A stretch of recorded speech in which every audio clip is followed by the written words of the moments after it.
SSP online classes में आपका स्वागत है। आज हिंदी विचार में अपन पाठ 13 वाक्य विचार पढ़ने जा रहे हैं।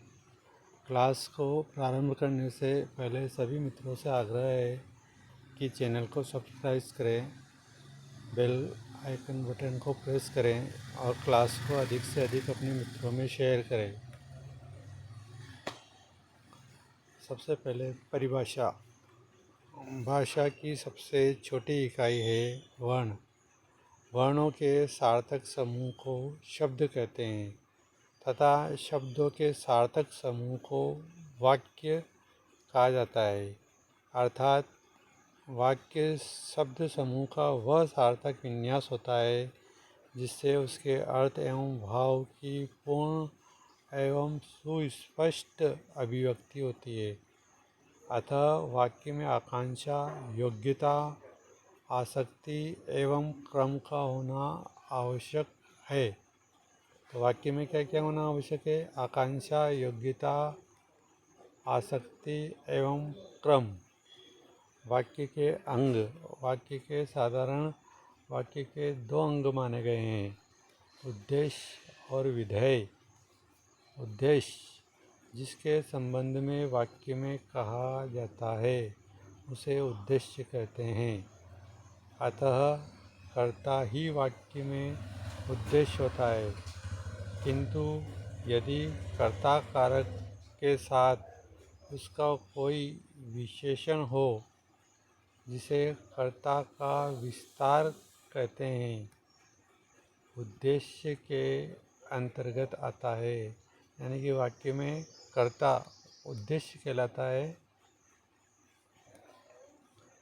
और कर्ता का विस्तारक। किंतु यदि कर्ता कारक के साथ उसका कोई विशेषण हो जिसे कर्ता का विस्तारक कहते हैं, कर्ता का विस्तारक उद्देश्य के अंतर्गत ही आता है। यथा मेरा भाई प्रशांत धार्मिक पुस्तकें अधिक पढ़ता है।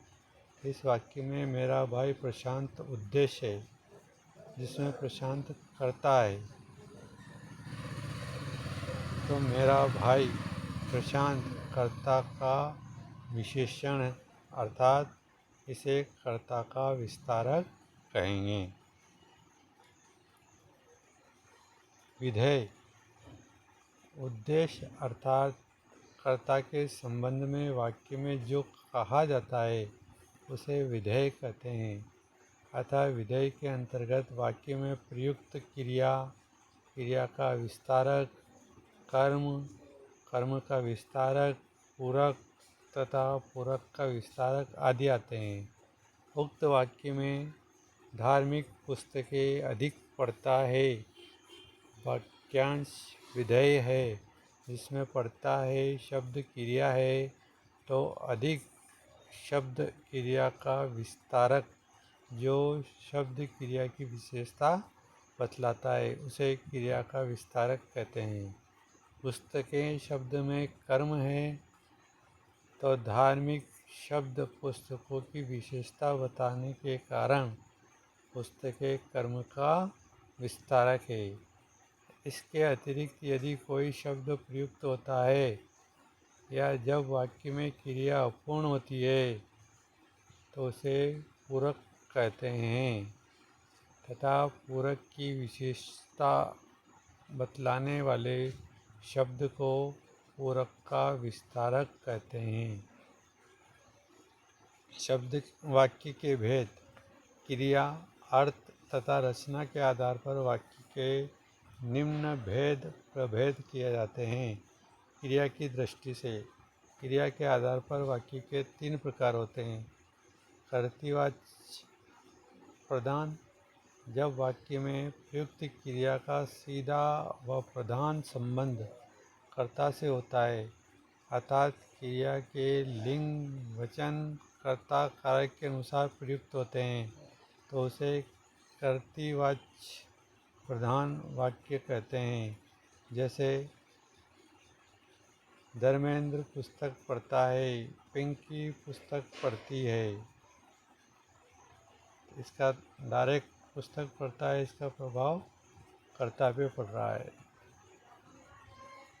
कर्मवाच्य प्रधान, जब वाक्य में प्रयुक्त क्रिया का सीधा संबंध वाक्य में प्रयुक्त कर्म से होता है, अर्थात क्रिया के लिंग वचन कर्ता कारक के अनुसार न होकर कर्ता के अनुसार प्रयुक्त होते हैं, उसे कर्मवाच्य प्रधान वाक्य कहते हैं। महेंद्र ने गाना गाया, वर्षा ने गाना गाया। तीसरा है भाववाच्य प्रधान, जब वाक्य में प्रयुक्त क्रिया न तो कर्ता के अनुसार प्रयुक्त होती है न ही कर्म के अनुसार बल्कि भाव के अनुसार, तो उसे भाववाच्य प्रधान वाक्य कहते हैं। यथा हेमराज से पढ़ा नहीं जाता, जया से पढ़ा नहीं जाता, तो ये भाववाच्य प्रधान है। अर्थ के आधार पर वाक्य के 8 प्रकार होते हैं। विधानार्थक वाक्य, जिस वाक्य में किसी बात का होना पाया जाता है उसे विधानार्थक वाक्य कहते हैं। जैसे भूपेंद्र खेलता है, खेलना उस निषेधात्मक वाक्य, जिस वाक्य में किसी बात के न होने या किसी विषय के अभाव का बोध हो उसे निषेधात्मक वाक्य कहते हैं। जैसे नीता घर पर नहीं है, तो नहीं यहाँ निषेधात्मक वाक्य का बोध करा रहा है। आज्ञार्थक वाक्य, जिस वाक्य में किसी अन्य के द्वारा आज्ञा उपदेश या आदेश का बोध हो,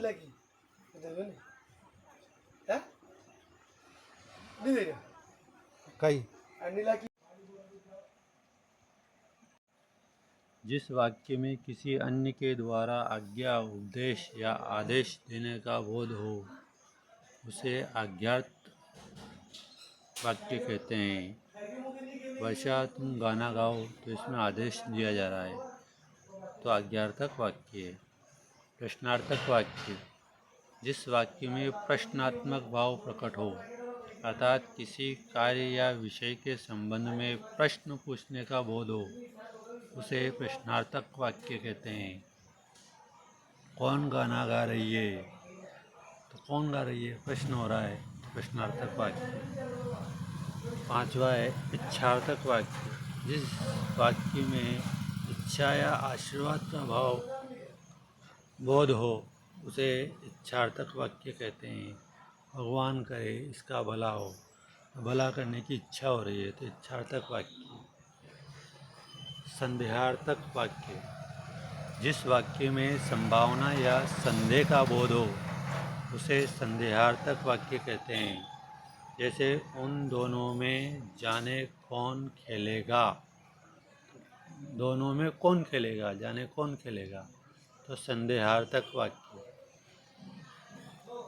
संकेतार्थक वाक्य, जिस वाक्य में संकेत या शर्त का बोध हो उसे संकेतार्थक वाक्य कहते हैं। यदि तुम पैसे दो तो मैं चलूं, दूसरों का भला करोगे तो तुम्हारा भी भला होगा, तो इसमें संकेत हो रहा है, संकेतार्थक वाक्य। विस्मय बोधक वाक्य, जिस वाक्य से विस्मय आश्चर्य आदि का भाव प्रकट हो उसे विस्मय बोधक वाक्य कहते हैं। वाह कैसा नयनाभिराम दृश्य है, तो इसमें विस्मय बोधक वाक्य आ रहा है। रचना के आधार पर वाक्य, रचना के आधार पर वाक्य 3 प्रकार के होते हैं। साधारण वाक्य, जिस वाक्य में एक ही उद्देश्य और एक ही विधेय हो उसे साधारण वाक्य कहते हैं। नीता खाना बना रही है, साधारण वाक्य। एक ही उद्देश्य और एक ही विधेय है। मिश्र या मिश्रित वाक्य, जिस वाक्य में एक प्रधान उपवाक्य तथा एक या एक से अधिक आश्रित उपवाक्य हो उसे मिश्र या मिश्रित वाक्य कहते हैं। जैसे गांधी जी ने कहा कि सदा सत्य बोलो। इस वाक्य में प्रधान उपवाक्य तथा आश्रित उपवाक्य का निर्णय करने से पूर्व प्रधान उपवाक्य एवं आश्रित उपवाक्यों के विषय में जानकारी कर लेनी चाहिए। प्रधान उपवाक्य, जो उपवाक्य प्रधान या मुख्य उद्देश्य और मुख्य विधेय से बना हो उसे प्रधान उपवाक्य कहते हैं। उपयुक्त वाक्य में गांधी जी ने कहा प्रधान उपवाक्य है। इसमें गांधी जी मुख्य उद्देश्य है तो कहा मुख्य विधेय है।